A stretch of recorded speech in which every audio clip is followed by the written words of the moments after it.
Welcome, Dr. James Beckett, Sports Card Insights. Thanks sponsors, Topps, Panini, Upper Deck, Heritage Auctions, Huggins and Scott Auctions, Mike Stadium Sports Cards, Burbank Sports Cards, ComC.com, and Beckett Media, Beckett Grading, Beckett Authentication. Outtake episode from Hobby Hotline just the other night. Strongly recommend that you just listen to that. It was an hour and 15 minutes. This is less than 15 minutes of it. Just part of it that was talking about the Mint Collective, which I just thought, I'm going to put this out because today it's happening. So I'm not going to be there. You'll find out why if you listen to the episode. I wholeheartedly endorse it. I'm sad I'm not going to be there, but I can't be everywhere. Again, check out Hobby Hotline. Chris Harris, Jeremy Lee popped in, and Newman was handling the switchboards. Great contributions. Really enjoyed it. Here it is. It was a great event last year. Most events, when they start out, they crawl before they can walk, before they can run. They really hit the ground running. It was very well supported by the sponsors. They did not make a profit last year. I hope in the future they'll be making a profit because that's how things really ought to continue. If I were looking for a job, it's probably the best weekend. Now, last year I went for 2 days. I came in one day and left the next day. And it was a 3-day combined event with a trade show and seminars and things. This time it's 4 days. And so I just made the decision. There's certain events I'm going to go to, but perhaps not every year. If I were younger, I'd absolutely be there. If I were unemployed or looking to build my business, I would be there. It doesn't mean I wouldn't be at the summit or some of the other Tops and Upper Deck events or the National, especially. The National, I've made a determination I'm going to go that every year as I'm able. But this is just a busy time for me, and I'll probably go next year. But I don't really have hobby goals that require me to be there. But when people ask me if they should go, generally the answer is yes. If you're a content creator, there's all kinds of content out there. And a lot of the key leaders in the industry are out there. One thing that's going to change the character of it, which is how it is not like the National, by adding another day and adding a little more card show aspect to it, I don't see that necessarily as negative, but I don't necessarily see it as positive either. For me, when I was out there, the pull of the card show was not so great that I felt, hey, I really need to see what's out there. I walked through it a few times, and it was more, not corporate booths, but just corporate presence where there were some startups there. But looking at cards, it's not where you'd go for that. But I'm getting my fill of that every other month with Kyle here in the Dallas area. I give it a 5-star in terms of the delivery, the execution, and the audience.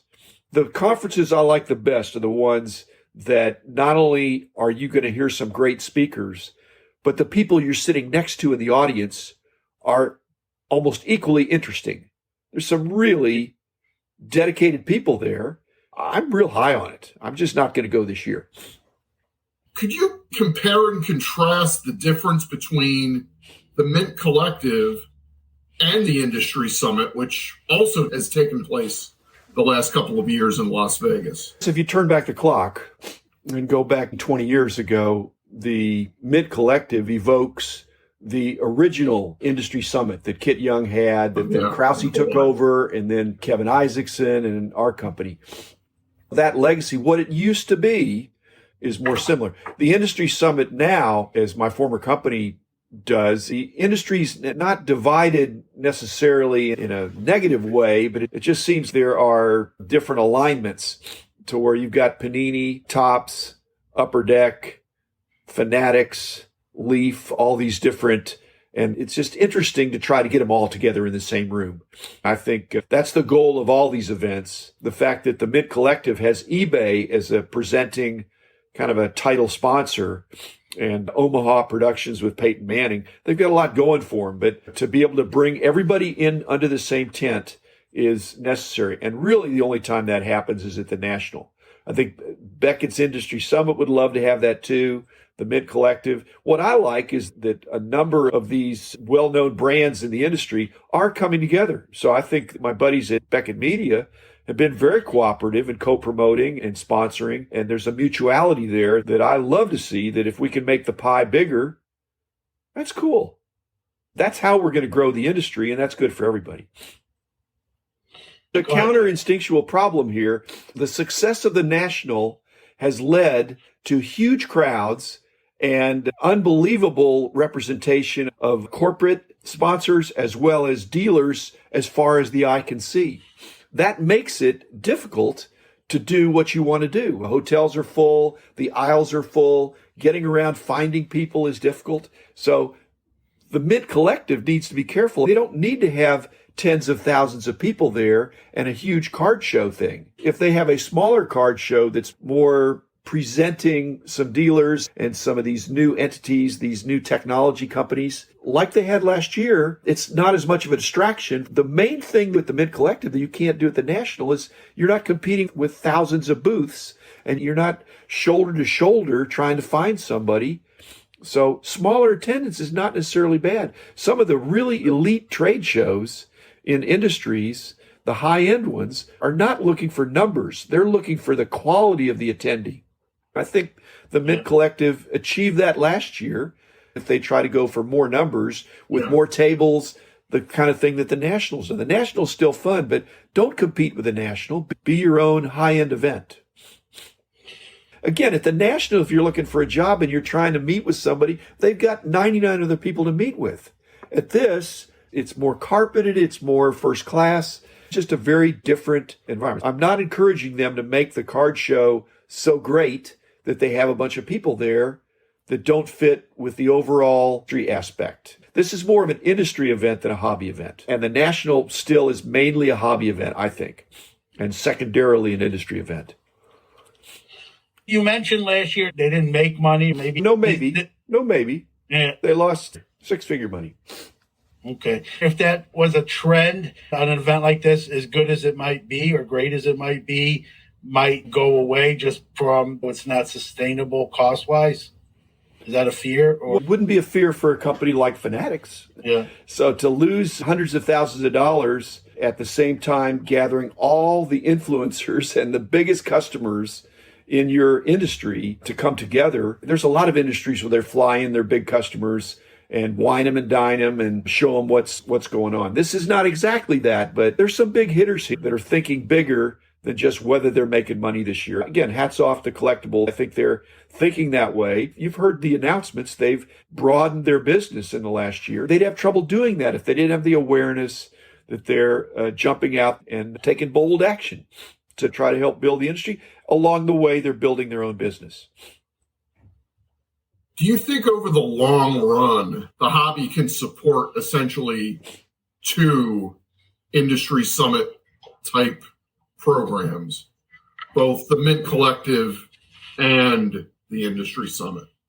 Can Omaha Productions, IMG, and the people throwing the Mint Collective continue to take losses every year over this? I think the National is the hobby event, hobby/industry. That is the first tier, and it doesn't compete with anything. It's its own entity.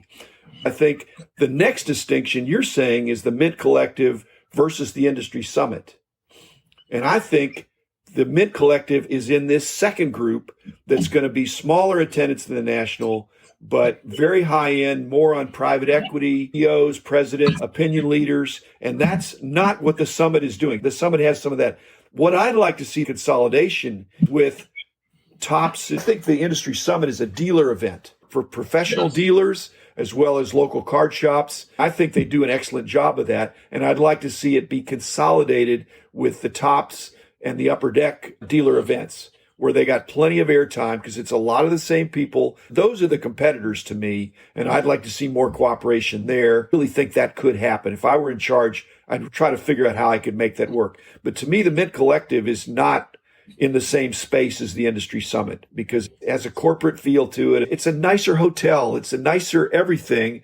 And the pressure on the National is to keep the table fees lower. The pressure on the Summit is for local card shops. They can't drop $5,000 to go to an event that's to find out about the latest technology. They can read about it or they can watch it virtually. They will go to a trade event with other dealers, learn best practices, get a spectacular goodie bag, which is what the Industry Summit attempts to do, and I think does that pretty well. When you're trying to distinguish the difference between the Industry Summit and the Mint, I think the Industry Summit is a little narrower of an event than the Mint. The Mint is for like everybody in the industry, all the different companies, stakeholders at all levels. It was my first time being at the Industry Summit this past year in person. I was at the virtual one too. It seemed like that's more really for the card companies and the LCSs around the world. And it's for the card companies and the product companies to show their wares to the LCSs and maybe the breakers as well. Whereas Mint Collective, it just seems to be broader from an industry perspective to want to include all different stakeholders in the hobby, because you've got the marketplaces really trying to make it an educational conference now, with Friday being carved out as just content, panels, breakout sessions. But there's definitely overlap between them.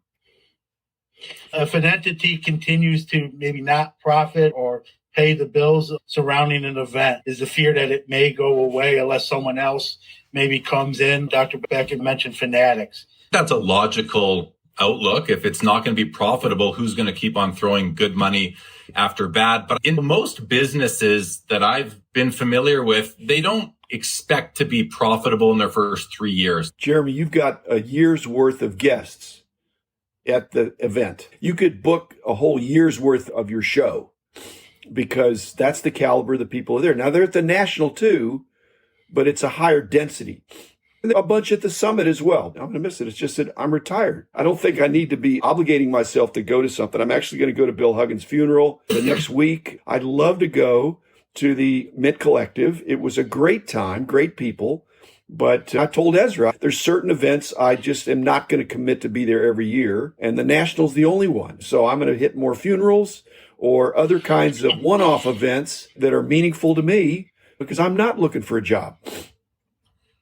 Compare the little girl to the Mint Collective. Okay, the lifetime value of that little girl as a customer is unlikely to approach in any way Devin Booker's jersey. Okay, but the value of that interaction cannot be quantified. It wasn't a transaction that she's going to be a customer and give this much money. It's a loser financially, but in the overall grander scheme of things, it's a huge win. I believe Mint Collective can be the same way. Every deal or every event doesn't need to make financial sense if you're really making the pie bigger. What he did for that little girl is really going to make the pie bigger. Probably because everybody's going to say, hey, I want a jersey too. Can you connect me with my favorite player? By the way, I'd like Luka. And do you know Michael Jordan? Let me stick up for my friend Clay. I've known him for almost 30 years. The distinction I want to make, and it goes back to the Mint Collective again, but what we're saying is that within the Fanatics or Topps organization, certain people that have not been in the hobby for 30 years need to be going to these card shows. They need to be availing themselves of every opportunity to get the pulse. I think Clay probably already has the pulse because he's lived in our neighborhood for 30 years.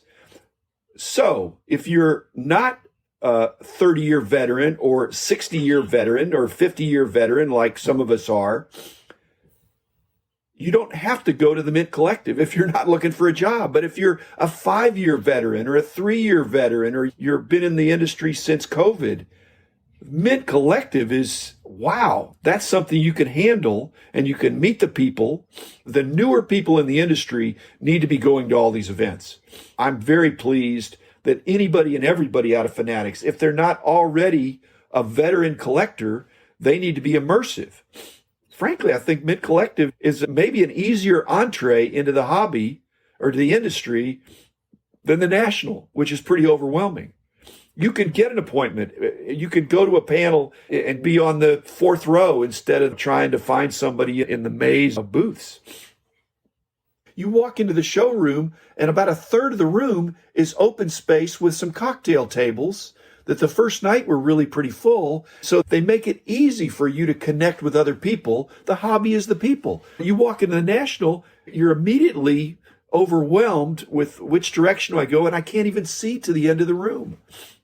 That's why it's good for these people that have not been to as many card shows. I made all those industry summits back when our company wasn't doing it, one except the first one for the first 30 years or something. But I'm entitled to take a pass every once in a while. I'll watch your show and some of these others, and I'll be in the know. I'll just be 24 hours behind.